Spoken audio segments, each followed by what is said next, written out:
Paul, what are your earliest recollections of rock and roll in New York City? Well, the jackhammers were my first rock and roll music. I mean, nothing beats hearing a building going up, and you hear a lot of that in New York. And rock and roll is basically just steel hitting steel, and that's what New York's all about. Steel hitting steel, bricks going up, people making noise. What was the first concert you ever saw in New York? Do you remember? It was my neighbor's window, and the curtains were open. Actually, the first concert I can't really remember. When you were growing up in this area, what were some of the favorite clubs that you used to like to hang out in? Well, everybody used to go to Max's Kansas City. That was like the place to go. Mercer Arts Center. There was a whole, right around 73, 74, there was a big New York music scene.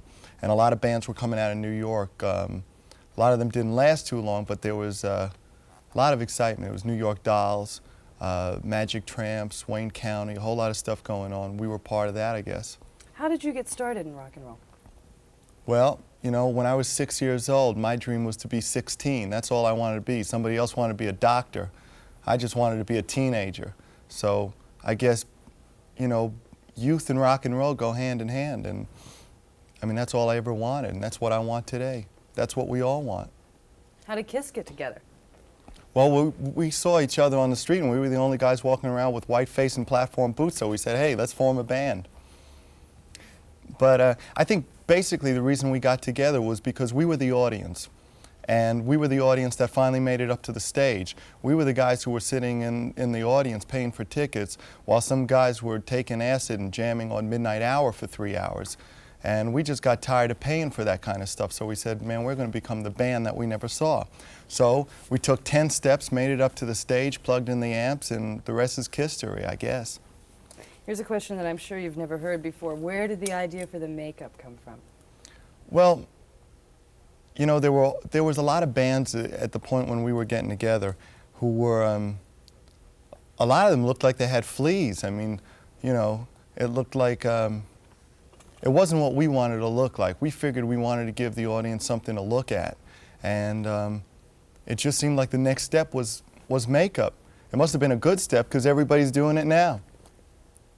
But KISS was always sort of a real target for music critics. Why do you think that was? Because most of them are idiots. That's fair. It's honest. Exactly. Are you real involved or involved at all in sort of the current New York music scene? Well, I mean, I still got my ear to the gutter, and that's basically all you can do. That's doing your share. I mean, let's face it, I mean, there's lots of great cities, but every city is compared to New York, because New York is really, I mean, that's the Big Apple. Next to that, everything else, you know, it's just trying to be New York. So just being here means that your music's got to have, you know, something coming into it from it. Do you think there is now, or there ever was at any time, a definitive New York sound? It changed. I think it's always changed, but there's always been good stuff coming out of New York. The Rascals came out of New York, and for you know, the time that they were doing it, Blue Eyed Soul, they were pretty hot, and Vanilla Fudge. But I guess when people, New York Dolls, don't forget the New York Dolls.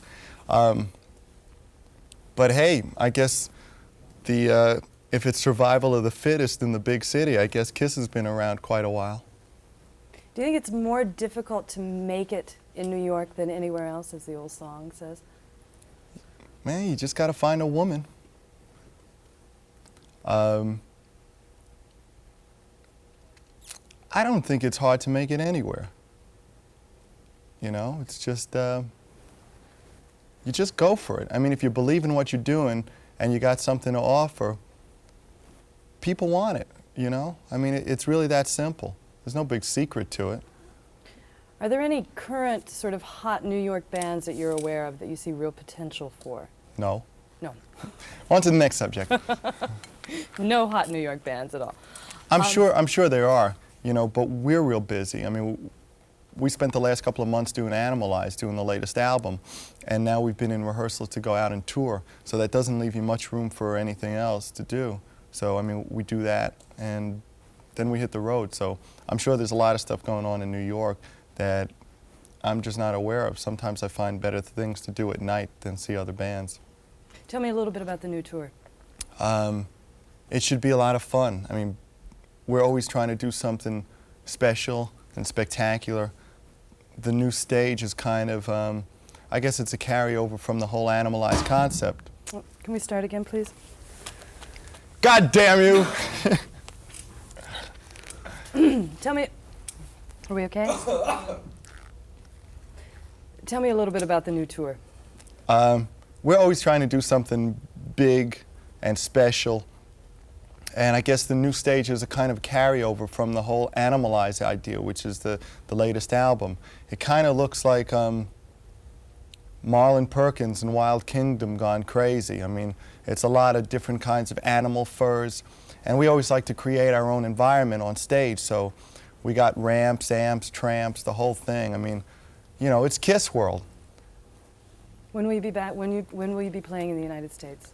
The tour starts in America, I think the second week in November. And by then we should be pretty hot by then. Should be real good. Well, I think I'll let you guys rehearse now. I'm done. See you soon. That was nice and easy. Mm-hmm. Cake.